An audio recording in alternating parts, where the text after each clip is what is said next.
आज हम लोग डिस्कस करने वाले हैं क्लासिफिकेशन को डिस्कस करने वाले हैं। जैसा कि हम लोगों ने पहले से ही डिसाइड कर रखा है कि प्रोटिस्टा का जो क्लासिफिकेशन है उस पूरे के पूरे प्रोटिस्टा के क्लासिफिकेशन को आज हम लोग डिटेल में डिस्कस करेंगे। किस किस तरीके का क्लासिफिकेशन होता है, कौन कौन से आपके टाइप होते हैं।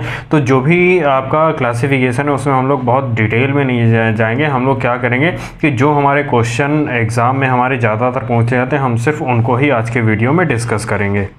दोस्तों, अगर प्रोटिस्टा के हम लोग क्लासिफिकेशन की बात करते हैं तो मेनली हम लोग प्रोटिस्टा को 3 कैटेगरी में क्लासीफाई करते हैं।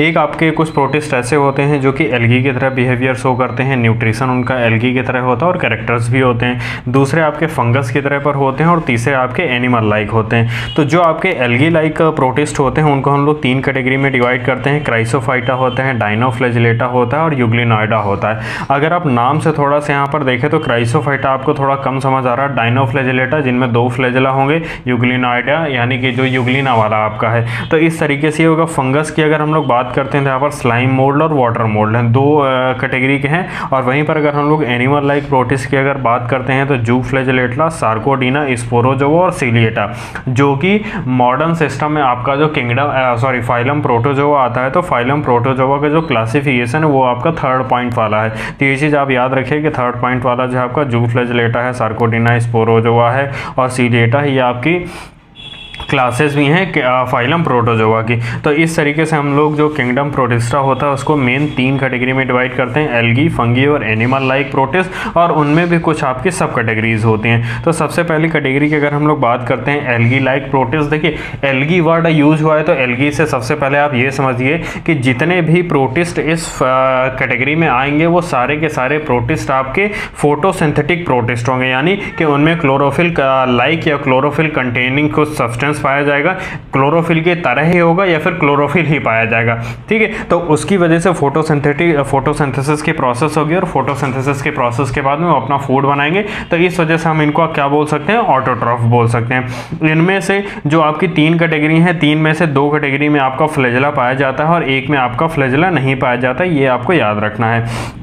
अब जो हमारी पहली वाली कैटेगरी है आपकी क्राइसोफाइटा या बेसिलरियोफाइटा हम लोग जिसको बोलते हैं, तो इसमें जितने भी आपके गोल्डन ब्राउन एल्गी या डाइएटम्स होते हैं वो सारे के सारे आते हैं। तो आपको याद रखना है कि जो एल्गी लाइक प्रोटिस्ट की पहली कैटेगरी है क्राइसोफाइटा या फिर बेसिलरियोफाइटा, तो इसमें हमारे सारे के सारे डाइएटम्स आते हैं। इनमें फ्लैजिला नहीं पाया जाता है। जितने भी डाइएटम्स होते हैं ये मोस्टली आपके देखिए रहते तो आपके फ्रेश वाटर और मरीन वाटर दोनों में ही है, लेकिन क्या होते हैं कि ये बॉटम में रहते हैं, जो आपका नीचे एकदम मिट्टी वाला रीजन होता है वहां पर ये आपके पाए जाते हैं। और इनमें आपका किसी भी तरीके का जो फ्लैजिला होता है वो नहीं पाया जाता है। इनकी अगर हम लोग सेल वॉल की बात करते हैं तो इनकी जो सेल वॉल होती है वो सेलुलोज से बनी होती है, लेकिन जो सेल वॉल के बाहर की तरफ आपके सिलिका की क्या होती है कि बहुत सारी छोटे छोटे पार्टिकल्स आपके जमा हो जाती है। तो इस वजह से थोड़ी वो हार्डनेस ले लेती है। तो इस वजह से ये थोड़े से जो डाइटम्स होते हैं थोड़े, अगर इनको आप देखेंगे ये माइक्रोस्कोपिक होते हैं तो ये आपके थोड़े हार्ड नज़र आते हैं। अगर हम लोग एग्जाम्पल की बात करते हैं तो 2 एग्जाम्पल हम लोगों ने यहाँ पर लिए हैं। एक पेनोलेरिया है आपका और कैम्बेला नाम का 2 जो डाइटम्स हैं, ये एग्जाम्पल है, आप याद रखिएगा इनको। अगर हम लोग इसी की अगली अगर एल्गी लाइक जो प्रोटिस्ट है उनकी अगली की बात करते हैं तो डायनोफ्लैजिलेटा या फिर इसको पायरोफाइटा भी कहते हैं हम लोग। डायनोफ्लैजिलेटा नाम से पता चल रहा है कि जितने भी इसके आपके एनिमल होंगे उन सभी में आपके क्या होंगे, जितने भी आपके इसके ऑर्गेनिज्म होंगे वो सारे के सारे इनमें क्या होगा कि 2 फ्लैजिला पाए जा रहे होंगे। तो ये चीज़ यहाँ पर एक इंपॉर्टेंट पॉइंट है, याद रखिएगा कि ये मोस्टली आपके मरीन होते हैं, 2 फ्लैजिला पाए जाते हैं और इनकी जो सेल वॉल होती है उनमें सेलुलोज प्लेट्स पाई जाती हैं। जैसे वहाँ पर क्या था कि जो सेल वॉल थी वो सेलुलोज की बनी थी लेकिन उसके चारों तरफ सिलिका आपका था।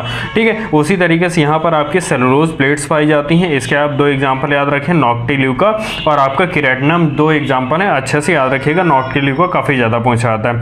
अगली आपकी जो है कैटेगरी वो आपकी यूग्लिनॉइड है आपका या फिर फाइटोमैस्टिकोफोरा भी इसको हम लोग कहते हैं। ठीक है, तो ये जो यूग्लिनॉइड आपकी कैटेगरी है आपकी, तो इस कैटेगरी में देखिए नाम से पता चल रहा है यूग्लिना, तो यूग्लिना आता है इसमें। और यूग्लिना के अगर हम लोग बात करते हैं तो यूग्लिना में क्या होता है, एक फ्लैजिला होता है, लेकिन इसके कुछ एनिमल ऐसे भी होते हैं, कुछ आपके ऑर्गेनिज्म ऐसे भी होते हैं जिनमें 1 या 2 फ्लैजिला पाए जाते हैं।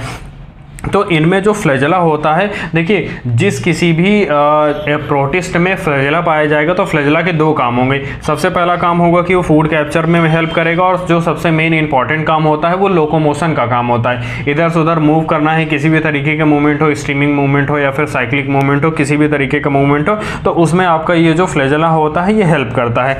सबसे इंपॉर्टेंट पॉइंट याद रखिएगा, जितनी भी यूग्लेनॉइड क्लास या फैमिली या फिर कैटेगरी के मेंबर होते हैं उन सभी में जो आउटर कवरिंग होती है वो पेलिकल की होती है, और ये जो पेलिकल होती है ये एक प्रोटीन रिच कवरिंग होती है आपकी, इसमें प्रोटीन काफ़ी ज़्यादा पाया जाता है। तो ये चीज़ एक इंपॉर्टेंट है, याद रखिएगा। और एग्जाम्पल यूग्लिना आपको याद रखना है इसमें। देखिए दूसरी कैटेगरी के जो प्रोटिस्ट हैं आपके वो फंगी लाइक प्रोटिस्ट हैं। देखिए फंगस जहाँ पर अभी हम लोग सुनते हैं तो फंगस से ये हमको लगता है कि ये आपके सेप्रोजोइक टाइप ऑफ न्यूट्रिशन फंगस में, यानी कि किसी भी ऑर्गेनिज्म के अंदर या बाहर रह करके उससे न्यूट्रिशन लेते हैं, उसकी बॉडी से लेते हैं। तो इस तरीके के न्यूट्रिशन वाले आपके क्या होते हैं, सेप्रोफिटिक टाइप वाले न्यूट्रिशन के होते हैं। उसी तरीके से अगर हम लोग इनकी बात करते हैं तो ये आपके एक्चुअल फंगस नहीं होते, बस इनमें होता क्या है कि इनका जो न्यूट्रिशन होता है वो फंगस की तरह होता है, इसी वजह से कहते हैं फंगी लाइक प्रोटिस्ट। लेकिन ये फंगस नहीं होते क्योंकि फंगस में आपकी काइटिनस सेल वॉल पाई जाती है और इनमें आपकी काइटिनस सेल वॉल नहीं पाई जाती है, इनमें आपके सेलुलोज की बनी हुई सेल वॉल पाई जाती है। अब ये दो तरीके के होते हैं, एक स्लाइम मोल्ड होते हैं, वाटर मोल्ड होते हैं। स्लाइम मोल्ड की अगर बात करते हैं तो सबसे इंपॉर्टेंट पॉइंट है आपका डेट्रीवोरस टाइप का न्यूट्रिशन होता है। डेट्रीवोरस टाइप का न्यूट्रिशन का मतलब ये होता है कि आपने देखा होगा कि जो फ्रूट होते हैं वो कुछ दिनों तक सही रहते हैं, फिर उसमें धीरे से फंगस लगती है और वो पूरा का पूरा खराब हो जाता है। तो इस तरीके का जो न्यूट्रिशन होता है उसे डेट्रीवोरस न्यूट्रिशन कहते हैं। तो ये स्लाइम मोल्ड में पाया जाता है। एंडोसाइटोसिस पाई जाती है। एंडोसाइटोसिस में क्या होता है कि सेल को खा करके अंदर से ही खत्म कर देती हैं आपकी। और इसके बाद में अगर हम लोग इनकी बात करते हैं रिप्रोडक्शन में, तो रिप्रोडक्शन इनमें क्या होता है कि मोस्टली इनमें स्पोर फॉर्मेशन के थ्रू रिप्रोडक्शन होता है। दोस्तों हम लोग जो भी अभी शुरू से लेकर के यहाँ तक पढ़ के आ रहे हैं और आगे भी जो भी हम लोग इनकी कैटेगरी पढ़ेंगे उन सभी में सेक्सुअल और एसेक्सुअल दोनों तरीके से रिप्रोडक्शन होता है। कुछ में आपका सेक्सुअल ज़्यादा प्रोमिनेंट होता है, कुछ में एसेक्सुअल ज़्यादा प्रोमिनेंट होता है, और जिनमें एसेक्सुअल ज़्यादा प्रोमिनेंट होता है उनमें क्या होता है कि उनमें जो रिप्रोडक्शन होता है वो रिप्रोडक्शन आपका सेक्सुअल में बाइनरी फिजन के थ्रू ज़्यादा होता है। अब वो अलग अलग तरीके का हो सकता है, लॉन्गिट्यूडनल हो सकता है आपका, या फिर हॉरिजॉन्टल हो सकता है, वो अलग अलग तरीके का हो सकता है। वहीं पर अगर हम लोग वाटर मोल्ड की बात करते हैं तो इसमें आपका स्पोरोजोइक टाइप का न्यूट्रिशन होगा और ये पैरासिटिक इन नेचर होंगे। स्पोरोजोइक न्यूट्रिशन का मतलब ये होता है कि जो किसी डेथ और डिके ऑर्गेनिक मैटर पे जो फीड करते हैं उन्हें हम लोग क्या कहते हैं, स्पोरोजोइक टाइप ऑफ न्यूट्रिशन कहते हैं। तो वाटर मोल्ड इन्हीं में ही वाटर मोल्ड इसी तरीके के होते हैं, और इनका जो न्यूट्रिशन का मोड होता है तो ये पैरासिटिक होता है, ये तो आप सभी को पता है। एग्जाम्पल आपको याद रखना है यहाँ पर। इसके बाद में हम लोग बात करते हैं एनिमल लाइक प्रोटिस्ट की। तो कुछ ऐसे प्रोटिस्ट होते हैं जो कि एनिमल लाइक बिहेवियर भी शो करते हैं। तो ये जो एनिमल लाइक प्रोटिस्ट होते हैं इनको हम लोग 3-4 कैटेगरी में डिवाइड करते हैं आपके। तो देखिए जितने भी ये होते हैं एनिमल का अगर हम लोग नाम ले रहे हैं तो एनिमल का मतलब ये है कि ये अपना खाना खुद से नहीं बना पाते हैं, तो ये आपके हेटेरोट्रॉफिक होंगे, यानी कि इनमें आपका जो फोटोसिंथेटिक पिगमेंट क्लोरोफिल होगा वो नहीं पाया जाएगा, और ये प्लांट सेल नहीं है तो इनमें आपका सेल वॉल भी नहीं पाई जाएगी आपकी। अब देखिए ये जो जू फ्लैजिलेटा जो पहली कैटेगरी है आपकी, तो जू फ्लैजिलेटा में क्या देखिए, जू का मतलब एनिमल और फ्लैजिलेटा का मतलब फ्लैजिला। तो इनमें जो आपका फ्लैजिला होगा, फ्लैजिला तो पाया ही पाया जाएगा, लेकिन इनमें कुछ जो होते हैं आपके वो पैरासिटिक कंडीशन में होते हैं। ये कलरलेस होते हैं, माइक्रोस्कोपिक होते हैं, बेल लाइक स्ट्रक्चर होता है जैसा कि आप डायग्राम में देख रहे होंगे। तो इस तरीके से आपके पाए जाते हैं। ट्रेपैनोसोमा, लेशमानिया, 2 एग्जाम्पल मैंने यहाँ पर आपको दिए हैं, दोनों के दोनों एग्जाम्पल आपको याद रखने हैं। जितने भी आपके इसके एनिमल पाए जाते हैं जो फ्लैजिलेटा में, ये ज़्यादातर एनिमल आपके पैरासिटिक कंडीशन रहते हैं, यानी किसी दूसरे एनिमल में कोई ना कोई डिसीज कॉज करते रहते हैं और उसी की बॉडी में रहते हैं। आपको एग्जाम्पल जरूर से जरूर याद रखना है, ट्रेपैनोसोमा और लेशमानिया याद रखना है आपको। एनिमल लाइक प्रोटिस्ट की है आपकी दूसरी कैटेगरी है आपकी सार्कोडीना। सार्कोडीना की अगर हम लोग बात करते हैं तो सबसे इंपॉर्टेंट एग्जांपल अमीबा है, आप याद रखिए। प्रोटोजोआ का एग्जांपल, प्रोटिस्ट का एग्जांपल, सबसे एक जो आइडियल एक होता है अमीबा, हम सभी को याद रखता है। याद रखिए ये सार्कोडीना से बिलोंग करता है आपका। ये आपका होलोजोइक होता है, यानी कि न्यूट्रिशन इसमें एनिमल लाइक होता है। सबसे इंपॉर्टेंट जो फीचर होता है इसमें आपका स्यूडोपोडिया पाया जाता है, और इसमें जो स्यूडोपोडिया पाया जाता है ये ये आपका मूवमेंट में भी हेल्प करता है, यानी कि इधर से उधर घूमने फिरने में भी मदद करता है और फूड को कैप्चर करने में भी मदद करता है। इसके अलावा सबसे इंपॉर्टेंट फूड के डाइजेशन में भी मदद करता है। जब ये जो स्यूडोपोडिया होता है दो तरफ से घेर करके फूड को कैप्चर कर लेते हैं, तो ये अंदर वाला जो रीजन होता है जहाँ पर फूड इकट्ठा यानी कि जो छोटा वाला ऑर्गेनिज्म हो रहता है, तो वहीं पर कॉन्ट्रैक्टाइल वैक्यूल बन जाती है और वो पूरी बॉडी में घूम घूम करके फूड को डाइजेस्ट करके इधर उधर डिस्ट्रीब्यूट करती रहती है। तो ये जो साइक्लोसिस की प्रोसेस होती है इनमें आपकी ज़्यादातर पाई जाती है। इसके बाद में हम लोग इसी की अगर तीसरी की बात करते हैं, तीसरी कैटेगरी की, तो वो आपकी क्या है, स्पोरोजोआ है। स्पोरोजोआ के जितने भी आपके एनिमल होते हैं ये आपके पैरासिटिक होते हैं। इंपॉर्टेंट पॉइंट है। इससे भी ज़्यादा इंपॉर्टेंट पॉइंट ये है कि इनमें किसी भी तरीके का आपका जो लोकोमोटरी ऑर्गन होता है वो नहीं पाया जाता है।